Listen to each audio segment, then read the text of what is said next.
Warhammer 40k is so great at making you sad. Comes with grimdark, I guess. If you or me were in the shoes of Games Workshop, we'd also be facing the tough choice of whom to put down next. And I ain't too surprised Mr. The Best I Can Do Is 3 Man made the list. But Brother Karen? I mean, the dude was the embodiment of humanity's resilience.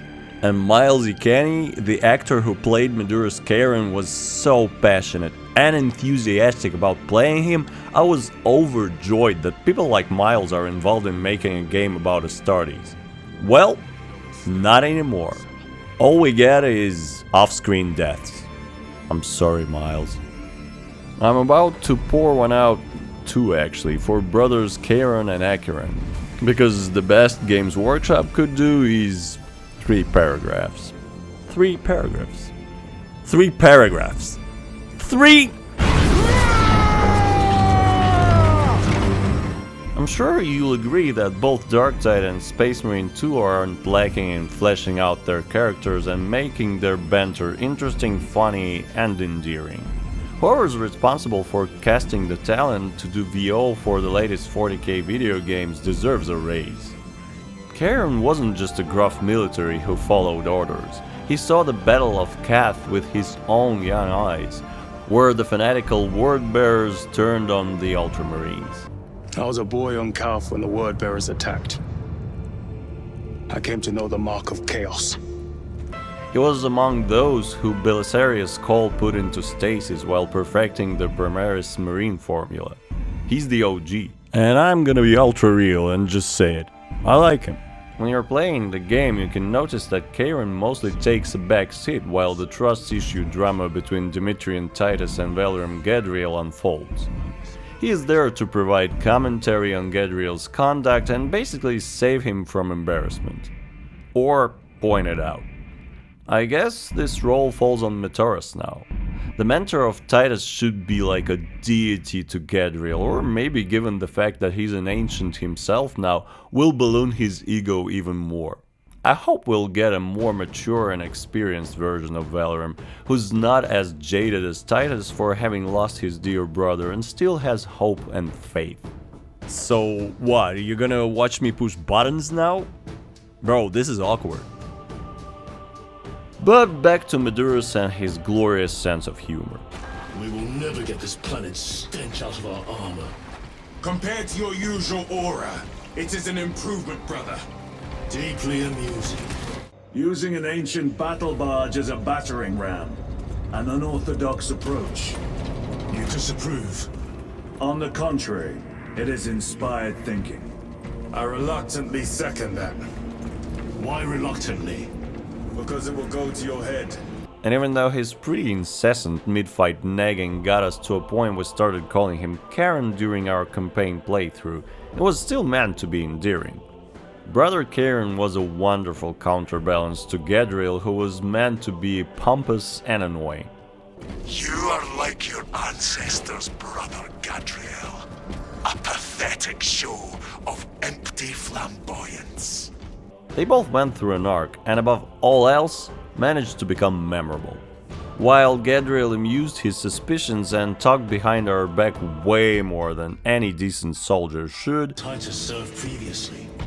And why is he back in battle so soon after such grievous surgery? Karen had our back, despite having doubts. You tell us nothing, Gadriel. A true bro. This is the one truth in a galaxy of falsity and horror. You don't come upon those often. He just wanted to make sure we're okay. Brother, we only want to help you. And even became the voice of reason to keep both Gadriel and Titus at bay when things got heated. Stray words have cost me dearly. So you do not trust us? Brothers, calm yourselves, lest you face the chaplain's censure. Karen had the courage and was willing to take responsibility for his actions, which is also admirable.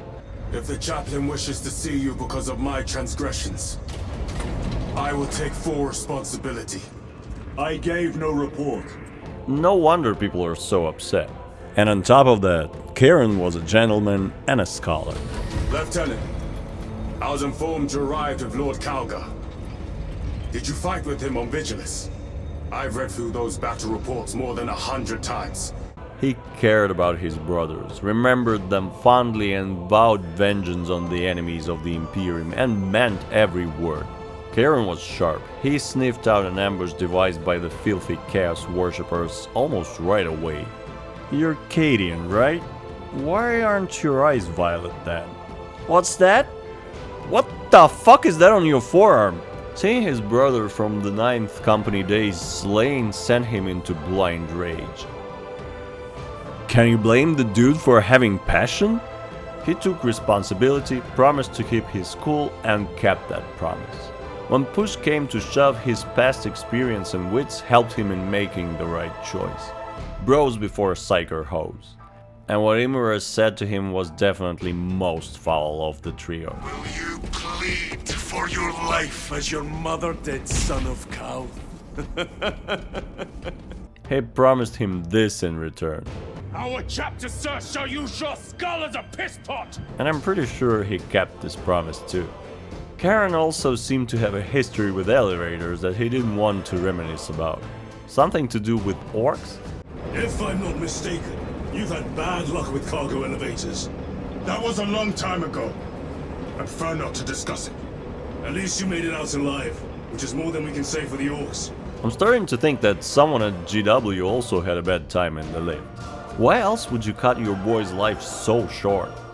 It's grim dark breeze, somebody has to die. Yeah, I guess. It's just, it should have been Leandros. Or if it's too satisfying and uplifting for 40k, then this guy. Karen hated traitors, so much that he would lose his mind. It might seem kinda dumb, but if you consider his past, it is the obvious character trait for him. The dude made lieutenant. I'd love to see him in that cool helmet Titus used to wear in Space Marine 2. I bet Gadriel would have something to say about that promotion. The traitors have us off guard. Thanks. Thanks, Captain Obvious. Ah, Acheron. Oh, Captain, my Captain. He was always there to yank away any sense of security you might have had. Lieutenant, Captain Acheron has given us new orders. You must proceed alone. Well, that's great. That's just fucking great, man. Now what the fuck are we supposed to do? You'd be thinking, at least my brothers will be there to provide support and lay waste to the Xeno swarms. Nope. Our Scottish Cap was always there to make the toughest choices look easy. He's the best at shooting down your aspirations and is strict with his subordinates, but apparently can make a Magos leave if he doesn't feel like it. He should have been aboard this ship an hour ago, but he refuses to leave Kodaku without some data from his lab. And would rather send his men to do whatever it takes to please the Magos enough to comply. His patented "the less you know, the better" attitude really helped establishing that rift between us as Titus and him. What concern is it of yours? A true exec, staying on the bridge as much as possible, and asking to clear it. Clear the bridge! For various reasons. Those Victrix guards are so silent because they've seen things. He constantly doubted everyone's ideas and reports. The dude just kept pulling rank. A typical jarhead who builds a career and avoids independent thinking as if it were heresy. No analysis, no concern, no doubts until it was almost too late. And Sevestus was also a-okay with threatening a man whose job he took over. And even mentioned the devil himself, Leandros. There are those who would see you sent back to the Inquisition. Tread carefully, brother. At least he gave Titus the benefit of the doubt. And he was generous enough to spare 6 men to go after a hive tyrant. 6 men. That's all I can spare. Thank the Emperor the tyrant guards weren't around.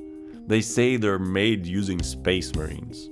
Thanks, Acheron. I hope you won't downsize us even more. Oh, wait. 3 men. That's all I can spare. But despite him basically becoming a meme at this point, I gotta give credit where it's due. The man did his job, and did it well. He never outright failed. And I feel like Sevestus developed a newfound respect for Lieutenant Titus watching him perform his duties. and even publicly admitted that Titus might have been right. Holy terror. Perhaps you were right, Titus. Holy terror. And then proceeded to do his best and gave 3 men. 3 men. That's all I can spare. But I gotta admit, he knew how to deliver a speech. We will inflict upon the traitors such agony, the likes of which they have not seen since the burning of Lieutenant Titus. What? Acheron finally stepped down from the battle barge bridge and joined his brothers in battle. Probably even squeezed the trigger a couple of times. Who knows? But all the joking aside, it seems like he died commanding a part of his chapter and did it like a true Astartes. Sacrificed himself and his brethren for the good of humanity, for Ultramar, and in the name of the Emperor. I can't help but respect the dude. Such is the ultimate fate of all Space Marines after all. He died well. I hope there's mutual fondness towards Charon at Saber Interactive. Miles E. Kenny was there for 3 years helping bring Medurus to life. The least I expect is the same memorial that Sergeant Detonius Varelis received in Space Marine 2. Honestly, I thought that a fitting character arc would be a Dreadnought. The service is eternal after all. What a morbidly poetic thing that would have been. But alas, a character with such a cool and unique background could have been so much more. He is gone, Sergeant. Duty is all. I do not forget my brothers so quickly. There's still hope that someone might find a flicker of life signs within Charon's or Acheron's broken bodies during transport, and that means we get new Dreadnoughts. Despite my love for Scottish accents, I'd prefer it to be Medurus Charon. You might say that this is just a stupid video game character, but then that means you don't understand how a worthwhile piece of media gets born. It's all about passion and care that go into characters. If there was effort and care, people notice that and start, well, caring. You don't toy with it, you cherish it. See how the priests maintain these graves, even in the midst of this war. Their devotion is commendable. They will tend to your grave too, Charon. You fought well. Die well, brother. Our journey together was memorable.